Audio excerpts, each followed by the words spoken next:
Você está no canal Eu Estudo a Lição com o pastor Samuel Camilo. Hoje é terça-feira, dia 3 de outubro de 2023. E o tema que estudaremos na nossa lição da escola sabatina será o Deus que se tornou um conosco. O texto que serve como base para o nosso estudo encontra-se em Gênesis no capítulo 3, verso 15, que diz: Porém, inimizade entre ti e a mulher, entre a sua descendência e o seu descendente. Este te ferirá a cabeça e tu lhe ferirás o calcanhar. Antes de podermos aprofundar um pouquinho mais no nosso estudo de hoje, eu gostaria de desafiá-lo para que você pudesse orar junto conosco, colocando diante do Senhor Deus cada um dos pedidos que nos foram enviados para cá, para a nossa comunidade de oração, mas ao mesmo tempo, aqueles pedidos que ficam aí no teu coração. Talvez, nesse momento, eu esteja falando para alguém que está enfrentando uma dificuldade, um problema tão grande, que você não consegue sequer imaginar uma possível solução. Entre na presença do Senhor Deus, esse Deus que se tornou um conosco, o Emanuel, Deus conosco, Ele que pode todas as coisas. Ele nesse momento vai ler a necessidade do seu coração e eu tenho a certeza de que Ele, mesmo que precise operar um grande milagre, Ele o fará. Ore comigo. Obrigado, Senhor, porque em Tua palavra descobrimos que o Senhor enviou o Cristo Jesus para cada um de nós, para que Ele se tornasse Deus conosco. Colocamos nas suas mãos cada um dos nossos pedidos, dos nossos sonhos, das nossas impossibilidades, pedindo que o Senhor possa responder de acordo com a tua vontade. Mesmo, Pai, que aquilo que vai no coração desse meu irmão, dessa minha irmã, seja uma coisa impossível aos olhos humanos. Mas sei que para ti a nossa impossibilidade é uma oportunidade. Então te peço, por favor, opere em nós e através de nós. Coloco diante do Senhor também o estudo que faremos da Tua palavra. Fala conosco, pois é em nome de Jesus que oramos. Amém. Pois bem, quando vamos aqui para a Bíblia, a palavra de Deus, e pegamos esse texto especificamente, que é o texto de Gênesis capítulo 3, versículo 15, que representa para nós a primeira promessa feita por Deus de que o Messias viria, de que Deus se tornaria um de nós. Quando você pensa nessa promessa à luz do ser humano, daquilo que representou para Adão e Eva receberem de Deus essa informação. Pense que no diálogo que eles tinham tido com Deus anteriormente a esse momento, o Senhor Deus havia deixado muito, mas muito claro para eles, que se eles comessem da árvore do conhecimento do bem e do mal, apesar dessa árvore não ser uma árvore venenosa, ela representava apenas um acordo, um compromisso entre eles, mas que se eles comessem dessa árvore, eles certamente morreriam. Então agora Adão e Eva só estão esperando que a morte os alcance. Deus vem até o jardim do Éden e ele pergunta: Adão, onde estás? Nós estudamos sobre isso na lição de ontem. Não porque Deus não soubesse, mas para que Deus estava dando a Adão e Eva a oportunidade de poder entender o que eles estavam fazendo. O pecado é alguma coisa que nos aliena completamente da realidade. Como o ser humano criado pode se esconder de um Criador que é onipotente, onipresente e onisciente? Impossível. Mas foi exatamente isso que Adão e Eva fizeram. Deus vai perguntar aonde eles estão para que eles caiam em si. Quando finalmente acontece o encontro entre aqueles elementos, ali está Deus, e no livro História da Redenção, Ellen White vai mencionar que quem veio conversar com Adão e Eva no Jardim do Éden foi a segunda pessoa da Trindade Divina. Aquele que depois da encarnação recebeu o nome de Jesus Cristo da cidade de Nazaré. Ali estava também a velha cobra, chamada Diabo e Satanás, como lá em Apocalipse capítulo 12 ele é revelado. Ali estava o casal, Adão e a sua esposa, que até aquele momento ainda não tinha recebido o nome de Eva. Quando, no momento da sua criação, no capítulo 2, Adão olha para aquele ser que havia sido criado à sua imagem e semelhança, porque havia sido tirado da sua costela, ele olha e diz: você se chamará mulher, porque do homem foi formado. Então, quando você olha agora, estava ali o homem e a sua mulher, Adão e a mulher, Eva, que ainda não tinha recebido esse nome. Deus agora olha para aquele grupo que ali se encontra. Ele sabia.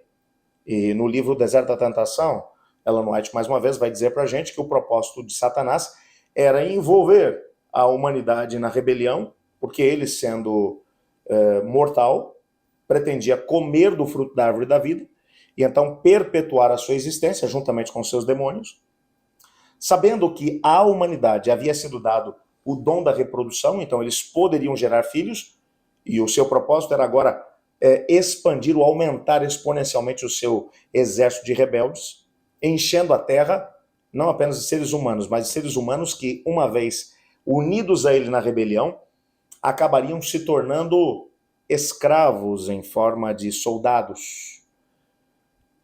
O fato é que Deus agora vem e ele sabe o que está acontecendo. E ele olha primeiro para a mulher e ele pergunta, olha para Adão, aliás, e pergunta, por que foi que você comeu? E ele olha para Deus e diz, a mulher que o Senhor criou, trouxe para mim e eu comi. Ele olha para a mulher, agora Deus, e vai perguntar, por que você fez isso? E ela vai dizer, a serpente que o Senhor criou me deu do fruto e eu comi. Mesmo naquele momento de confronto que estava havendo ali entre Deus e a humanidade, o casal coloca a culpa em Deus. Na perspectiva de Adão, a culpa era de Deus porque Deus havia criado a mulher. Na perspectiva da mulher, a culpa era de Deus porque Deus criou a serpente. Deus percebeu aquele quadro todo. Ele já sabia que a rebelião havia modificado geneticamente Adão e Eva. Eles já não tinham mais agora uma natureza perfeita. Eles estavam influenciados pelo pecado e agora, com uma visão centrada em si mesmos, só se preocupavam com seus interesses. Deus, então, nesse momento, vai olhar para a serpente e ele vai dizer as palavras de Gênesis 3,15. Porém, inimizade entre ti, e aponta agora para a serpente, que tinha sido usada como médium pelo próprio diabo. Então, agora o recado é para o inimigo, é para Satanás. O recado é, porém, inimizade entre ti, Satanás, e a mulher. Por que a mulher? Porque a serpente havia enganado a mulher. A serpente havia seduzido a mulher para que ela também desejasse ser igual a Deus. Porque quando ela vê o fruto, ela percebeu que o fruto era desejável aos olhos e, ao mesmo tempo, para dar entendimento. Ou seja, ela desejou ter o entendimento que a serpente mencionou que ela teria se ela comesse daquele fruto. Ela seria igual a Deus. Ele vai dizer, vou colocar inimizade entre vocês. Se você pensa, Satanás, que você vai fazer da humanidade seus aliados, isso não vai acontecer. Eu estou colocando uma limitação aqui entre os demônios e a humanidade. Para que você consiga trazer a humanidade para o seu lado, você vai ter que trabalhar com astúcia e com engano. Porque na natureza deles haverá repulsa em relação a você.